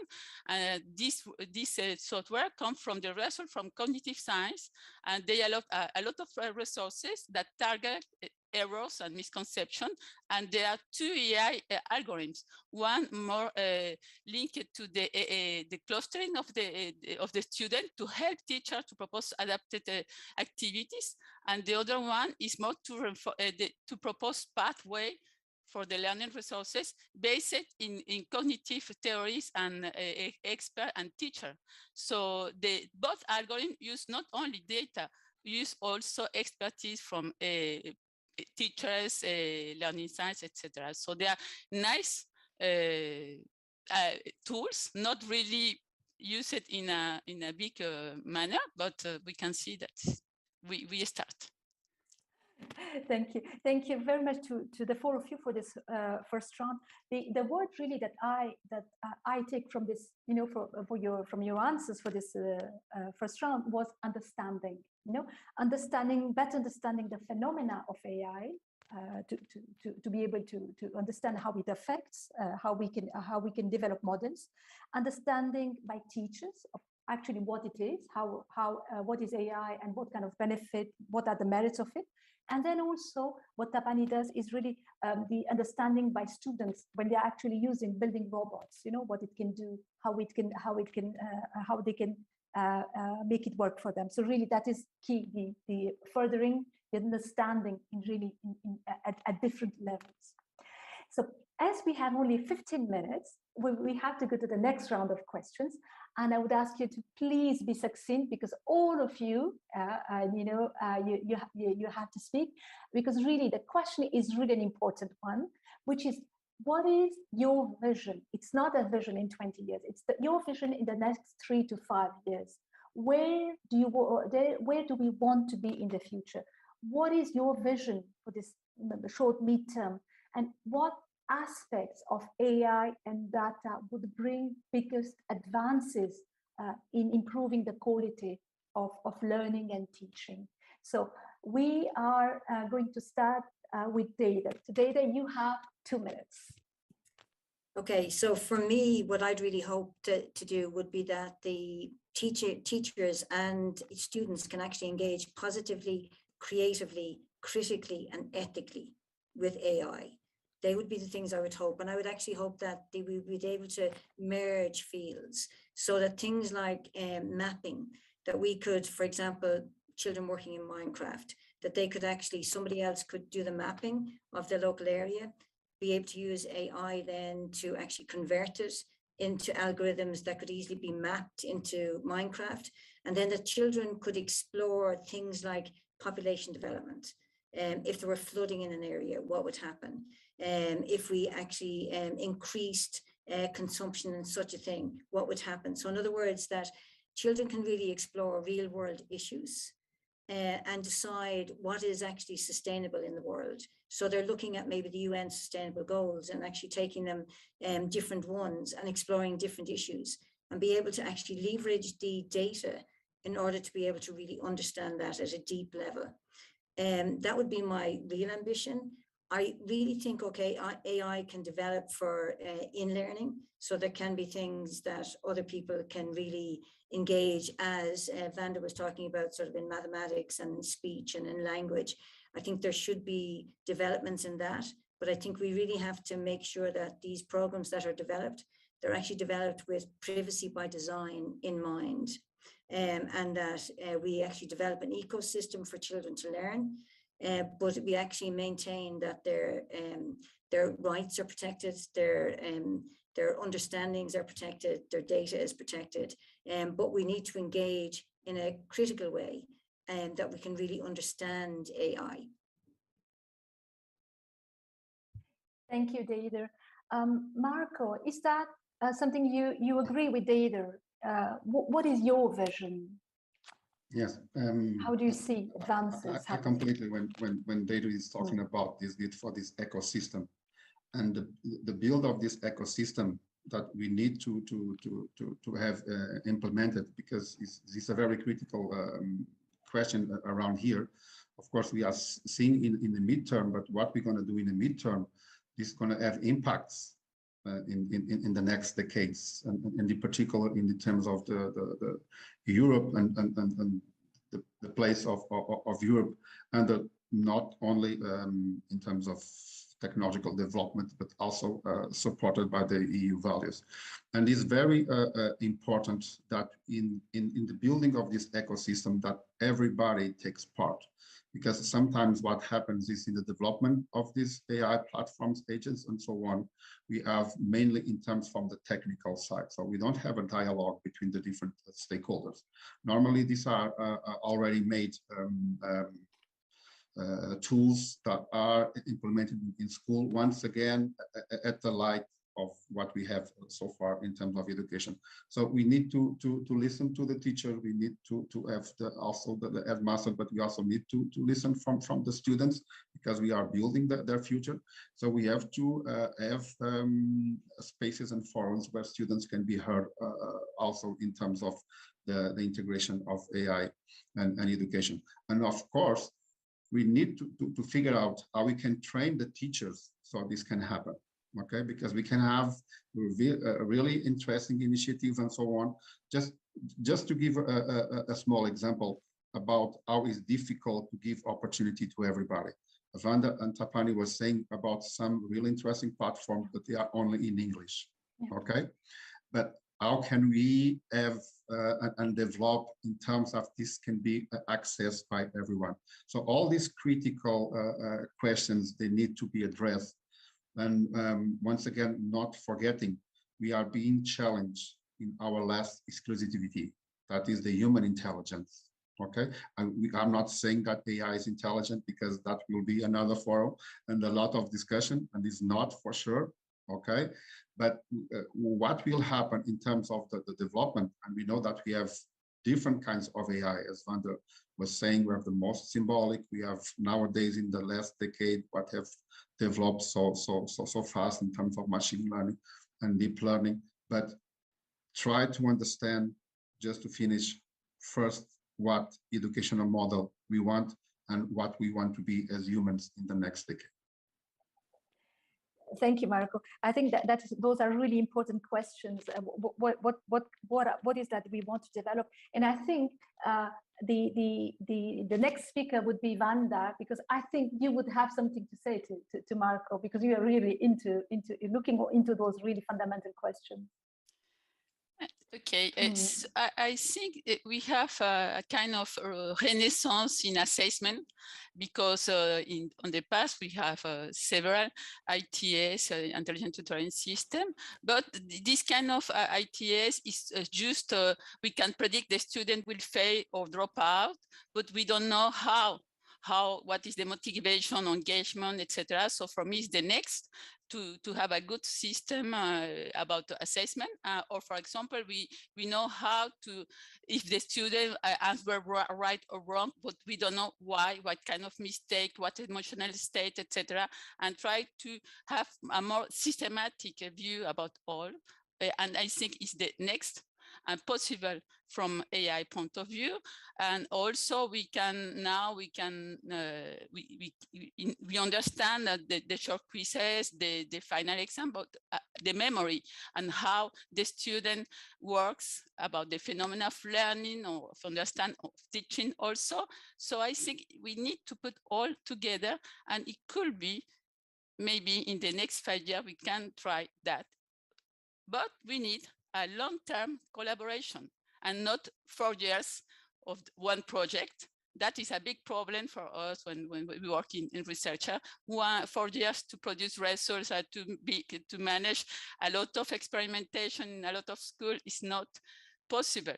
I think we need to think about long-term collaboration, and this it needs institutional support for that, to spread involve teachers, students, learners, parents, to co-design the next AI system, an education system in a long-term collaboration, and develop, evaluate, iterative, classical, but with the same people during 10 years.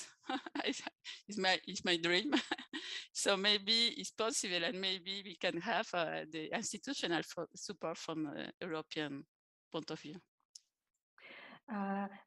Thank you, Wanda. Indeed, the long-term collaboration and effort that you put in is also an important perspective, indeed, because it's really this long breath that you need to be able also not only to develop, but to be able to assess all the different impacts and progress. I will turn to Tapani now. We started with you and we finished with you, Tapani. You are dealing with children every day. What is your vision? How do you see AI in the next 3 to 5 years? Yes, I think it's good to start by noting that even with the AI in education, learning continues to require active work by the learner. So this is the sort of basic thing which stays there. Personally, I would like to see that with the help of AI, every student may one day learn in her zone of potential development. This will take more than 3 to 5 years, but this is something I would like to see. And with the AI and pedagogically well-designed learning tools, we would have more opportunities for personalized learning in the future also. And of course, this what Wanda was saying, that this cooperation is really important in this. And I would also want to build on what Deidre said. Her teacher was Seymour Papert, and Papert had this saying that students should program computer, not other way around. And maybe this goes also with the AI, that we, I would say it like this, that we have to have both sides. So we have to have this, that students work actively to understand the basic of AI, and then of course I would use it also with this normal teaching school does to help that in more customized learning. So that would be my vision, but I would say that it will take more than 3 to 5 years to come about. Thank you to all for a few. That was really very, very interesting, and really I mean, very insightful, bringing you from your different perspectives.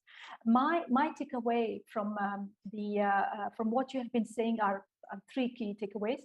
One is the importance to have children, students and teachers understand, engage critically, as they just said, really the ability to ask questions, and we should really probe them questions. They should ask questions. What is it? What it can do for me, and really try to understand what they are using it for,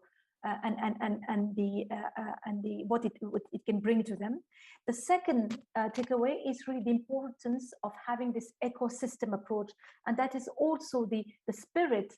The approach of the Digital Education Action Plan is that you cannot simply tackle one aspect. You really need to have a holistic, comprehensive approach. And this is really what you say by ecosystem. How can we have, how can we foster within this ecosystem a dialogue with all the different partners that are there, be they teacher, be they students, be those who develop the technologies for education. Within this ecosystem, how can we foster the upskilling, the training, the better awareness of teachers who are going to be the link between the AI and the student, and also how do we make sure that's what you said, Marco. I really like that in terms of inclusion, we really make sure that we are covering that perspective, because obviously it is it is the spirit of the Digital Education Action Plan is no child left behind. Here is the same thing, and I like when you said the different levels of access between understanding and accessing. That can be really seen in many ways. And finally, what Wanda, what you say is also this long-term effort which needs to be sustained. Obviously, there are different ways, but this is an effort where really you need to have enough time to be able to develop and then also measure the impact, and also understand the models and how they affect the quality of education. So that would be my takeaways from this conversation. I would like really once again to thank all four of you, Deidre, Wanda, Tapani, Marco, for preparing this panel, for sharing really insightful opinions, experiences, and also your vision on how AI is going to affect, and what are the important aspects where we need to be attentive to. And I would also like to thank the audience. You have been several. There have been many of you listening to us. So really thank you very much. And as we are coming to the end of the session, I would ask you to please stay connected with us because we are going to finish now the breakout sessions, and we will move to the last plenary sessions where we will have a closing speech by Vice President Vestager. So you really simply need to go back to the main website. And with this, thank you very much to all of you, and have a great evening. Bye, everyone. Bye.